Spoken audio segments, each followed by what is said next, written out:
Welcome to Season 3 of the Light Your Heart with Hope podcast. I'm Erin, and I'm so thankful you're here. My hope and prayer are that through listening to today's episode, God will encourage you and do immeasurably more than all you can ask or imagine. Have you ever wondered how there could possibly be purpose in your pain? Maybe you're looking at the storm in front of you and can't see a way out of the suffering, or you feel alone and abandoned by God. Maybe you're questioning how He could ever turn this around for good. In today's message, Crystal and her son Wyatt share their story and how God walked with them every step of the way, showing them that there was a greater purpose in their pain. They share the struggle and the strength that was birthed through it. And ultimately, they point to the God who is good and has a greater purpose in it all. God has a greater purpose planted in your pain. You may not believe me, and you may not see it now, but I pray that after listening to Crystal and Wyatt, you will have hope that God has a greater purpose in the midst of your pain. When I was pregnant with Katelynn from the very beginning, I remember having conversations with Chris and saying that I felt like something was wrong and I didn't know what it was. And I don't know if it was God trying to prepare my heart for the fact that we wouldn't have her for a long time.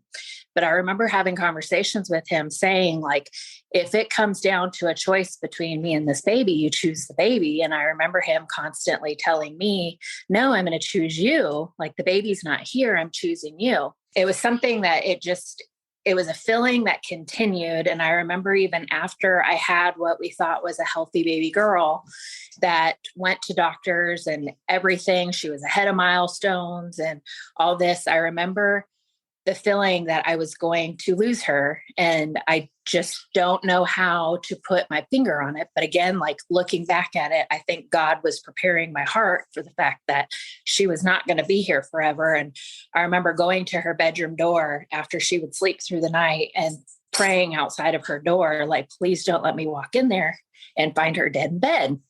It was something that it went on for the longest time. And then when she started to become symptomatic, I just didn't understand like what was happening. I was told that I had a healthy child, and then all of a sudden there was symptoms that were happening. And with these feelings that I had had from the day that I found out I was pregnant with her, I remember going to the doctor, and they were little things that I knew were not right, but doctors didn't want to pay attention to it. And I just kept on saying, like, there is something wrong with her, and I don't know what it is, but there is something that's happening.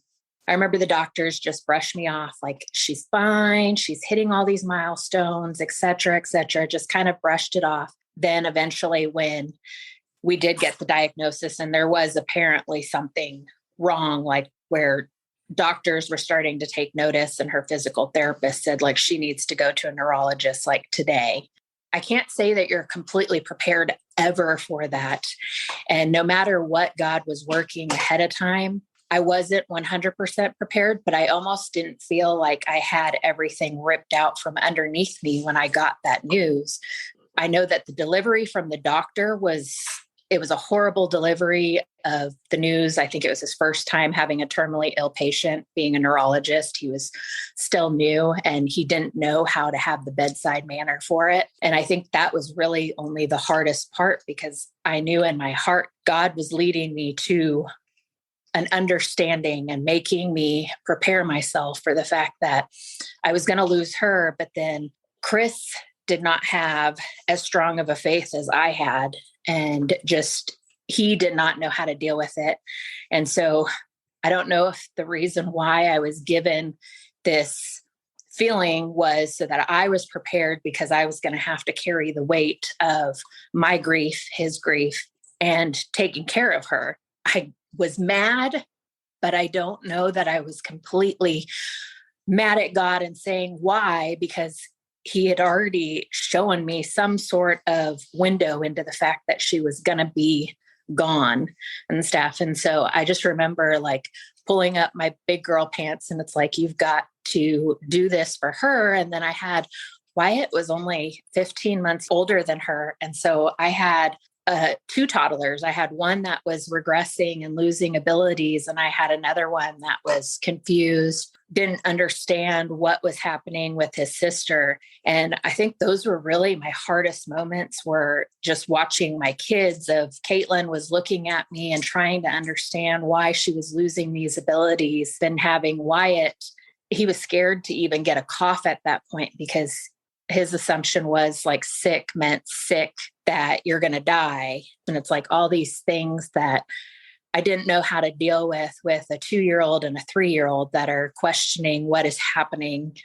It was a bumpy road of not understanding why this was happening. But it's like, in the same sense, my heart was prepared for the fact that I wasn't going to have her. And so the 5 years and 8 months that I had her seemed like a gift, because of the fact that I felt from the very beginning when I was pregnant with her that I was going to lose her. If I hadn't had that glimpse, I don't know how I would have dealt with it, with everything else that was going on, because I had Chris he was questioning so many different things, and he was mad, like just mad and angry. And he didn't have a deep relationship with God at that point. And so he was angry. And why would I want to have a relationship with God? And the fact that he's doing this to me, and is like, he had a lot of guilt of, is this a punishment with Chris and his military background and being in war? And obviously there's not pretty things that happen there. And he said, like, is this a punishment on me that she's receiving? And it's like, why would God punish her for the things that you've done? It doesn't even make sense. And it's like, it's fine to be mad at him, but it's not you that is doing this to her. And it's like, this is her journey and her walk. And I know, like, after we lost her, Chris hit just a deep point of heavily drinking, still no relationship with God. He was still mad. And I remember looking at him at one point, and he was supposed to have left on a deployment it was only a few months after she was diagnosed. And so he was home with us a little bit. And then she ended up in the hospital with an emergency surgery for her G-tube, because she was having some different complications. And I remember his unit was being really not understanding at the point.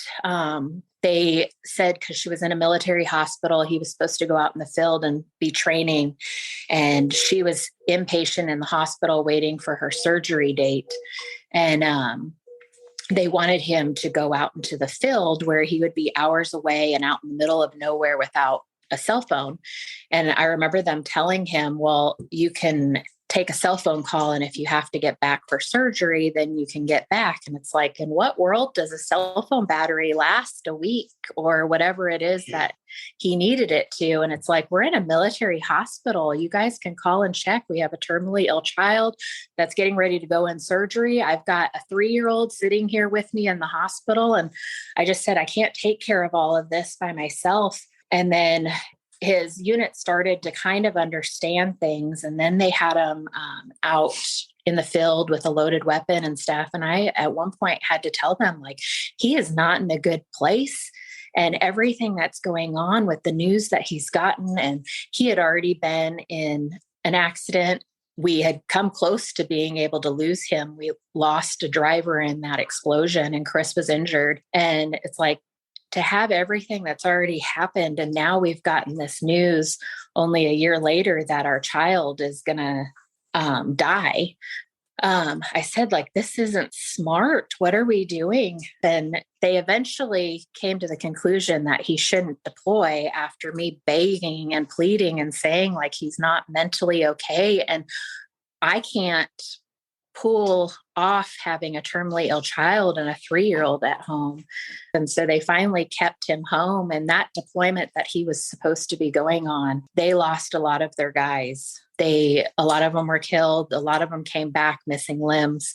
I remember after we lost Katelynn and he was in a dark place, I remember saying, like, maybe this saved your life. Maybe her life was meant to point you in a direction towards God. And maybe it was to keep you here for your children. Even though she walked through this journey, like, I don't think God punished you or caused her to suffer, but like the timing of everything was to keep you home and keep you with us. And it's like, those should be reasons alone that maybe you need to start looking to God and fix yourself. And it was shortly after that he went and got help with all of his PTSD and his drinking. And he found God shortly after that. So that just kind of woke him up that her life meant something, and it should have been something beautiful that changed, because she lived a life of, when she was born, she was just this spunky, intelligent, beautiful thing that she lived with like grace and beauty. And she shined so bright. And even in all of her suffering, like, I just remember looking at her and the radiance that she exuded. And when I was pregnant with Evelyn, and Katelynn went to all of my appointments, and I remember her eyes lighting up. The nurses would hook me up. I was on a high-risk pregnancy with Ava. They had Katelynn in a room, and Katelynn got to listen to her heartbeat over the monitor. And we would have to sit in there for an hour every single week. And I remember her just smiling, and it was a happy time. And all she wanted to do was meet her sister. And it was about 2 months prior to her passing that we were visiting family friends, and she kind of plummeted while we were there. And we had quite a few hour drive home. She coded in the car, and I was really far along pregnant with Evelyn, and I couldn't get over the seats. And I just remember praying in the car of like, please don't take her on the side of the road. And she was turning blue. Chris got the car over, and I just remember I was screaming in the car, like trying to rip my seat so that I could climb through, because I was so big, I couldn't climb over the seat, and just screaming in the car, like, please don't let this be it, God, like we can't lose her in the car. And she's been so excited to meet her sister, and we're so close to this point. And as soon as we got on the side of the road, I jumped out and started mouth to mouth. And I was just praying over and over, like, just don't let this be it. Like, let us get her home, and then you can take her, but don't do it now. This can't be her story. And so I got her home, and I remember sitting on the couch with her and just looking at her and like, if you're ready to go, you can stop fighting. But if you want to meet your sister, I will help you fight. And she gave me the look of, we're going to keep fighting. And I just kept on praying over her that, please let her do this. She needs to make it. She wants to meet her sister. And her sister was named after her. It got a portion of her name. Her name is Evelyn. So she got part of Katelynn. Her middle name is Faith, just with the faith of everything that was going on. And our friend Nicole had passed away in that time of when Katelynn was sick. And so Evelyn is now Evelyn Faith Nicole, because of just its story of just faith walk and tragedy. I remember looking at her and just saying, like, we are going to do this. And she gave that look, we're going to do it. And we camped out in our living room on the floor and had oxygen machines running, and just a crazy situation going on for the last month and a half of pregnancy and her life. And we somehow made arrangements at the hospital that Katelynn was able to go to the hospital. She was in the delivery room. She gave her dad a scare while I was delivering, but she was there to witness Evelyn born. And she stayed the 2 days in the hospital with us afterwards. She was one of the first ones to get to hold her sister. And you can see in her first pictures, Katelynn was just looking over at her. We had her cheek to cheek with her, and she looked over. And Katelynn had lost her smile fairly early on in her disease. But in a couple of those pictures, you can see her smiling. And she made it 4 weeks after Evelyn had made it. She got to what we call babysit. I would let her lay in bed, and I'd leave the room and let the two of them just lay in the bed together. And she just was so happy with all of that. And then she finally felt it was her time to go 4 weeks afterwards. And I remember when she finally did take her last breaths, and we prayed over her with the coroner and stuff. And I remember Wyatt had left the house and I didn't have any other kids in my house. And I could actually hear somebody say, "Mommy." And it was a girl's voice. And so I don't know if it was Katelynn just saying like, "Mommy, I'm okay." But it was, I mean, it's just such a crazy walk, and like the strength that she had and what she knew that she was bound determined to meet that sister, that she pushed through all of it. So I won't go into details of things in my life prior to being married and my kids, but I can just say that there were some super dark times in my life. And if you allow God to come through to you, if you don't ignore those things, he can pull you out of some of the deepest trenches. And he did. There was just a lot of bad things that had happened. I allowed him to help me prior to Chris. When Katelynn and everything, I just knew to lean into him so I didn't get in that dark hole, because sometimes when you're in that dark pit, it seems like there's no way out and you don't feel like he's there surrounding you when he is, but it's more or less you're ignoring it. So if you would look up and just allow him to pull you through, and it may not be some of the obvious signs, but it's those things that you can look at, of like with Katelynn's story, of the fact that I knew that he was preparing me for something when I was getting those feelings. And it's like, if you would just open your eyes and your heart and let you know that he is there. It's not that he wants us to suffer. We were never, though, granted a perfect, easy life. Life is supposed to have challenges, and it's what we can do with all of that stuff if we walk with him and let him show us the way of how to live and how to keep getting through all of this stuff. And it's like grief for me, I mean, it's ever changing. And I wouldn't say that I haven't had dark days or hard days, but I just know that her life was not meant for me to wallow in pity, that her life was something beautiful. And if I allow it to be that, I can continue on. And like I tell my kids, especially Evelyn, her grief is changing because she doesn't really know her sister. She knows her sister through stories and stuff. And all I can tell her is, your sister lived a beautiful, strong, graceful life. And all she wants for you to do is to live a beautiful life and do things and look to God. And the peace that you can have is knowing that her body is whole and it's no longer broken. She's no longer suffering. And her time up there, she doesn't know time. She's not missing us waiting. She's living in peace. So we've got to do what she wasn't able to do with our life, because we're still allowed to be here. And she'll be there the day that we get to go home to heaven.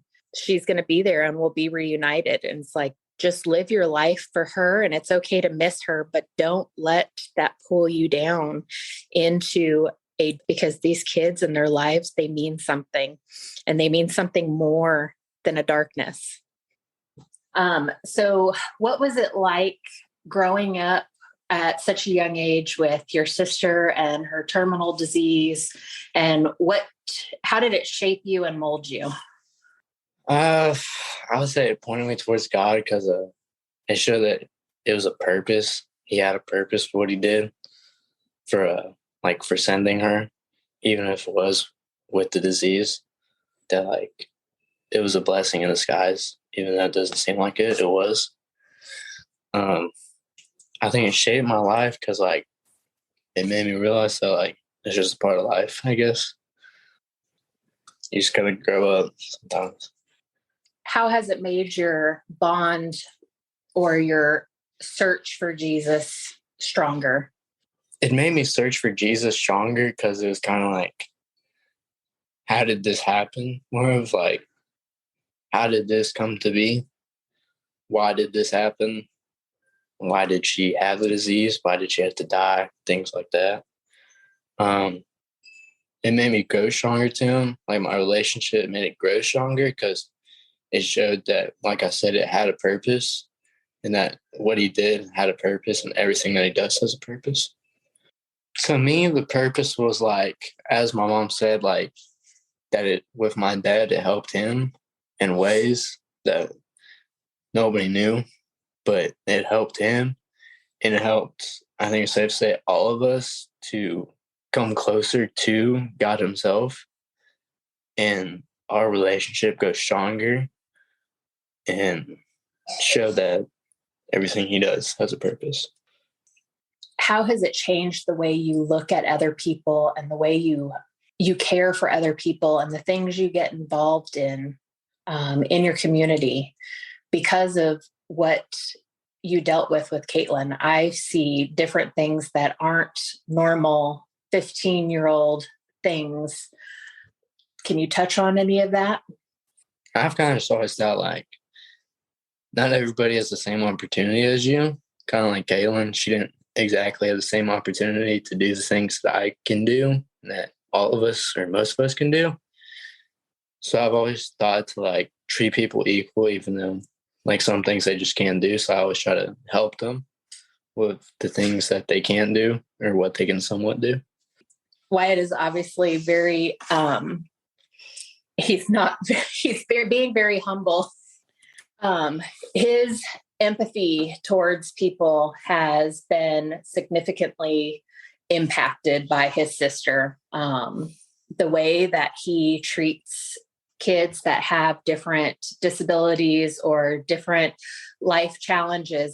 I get to see him and how Katelynn and God have worked something in his heart. His empathy is just amazingly deep. His care for other people, his heart.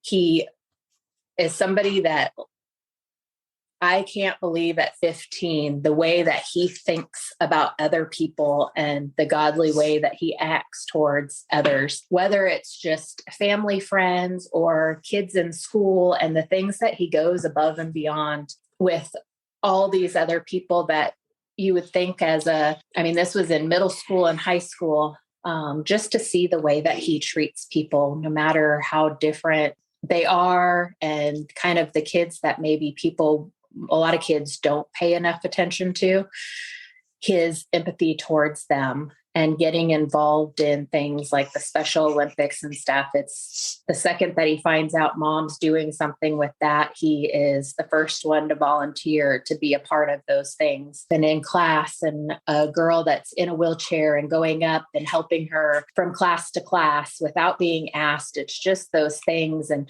even friends of ours that he just texts them like he has some weird feeling that they need a text just saying, I love you. And like just the way that he cares about people. I call him my old soul, but he's got this caring heart that is extraordinarily big. And I think those are things that were definitely brought on by his life with Katelynn, and the fact that he in a way took a back seat to all the care that she needed and wasn't neglected in the sense of he wasn't fed or any of that kind of stuff, but neglected in sometimes the normal childhood things. But those things are, I think, what shaped and molded him into somebody that cares about other people and wants to follow Jesus in the way that he treats others.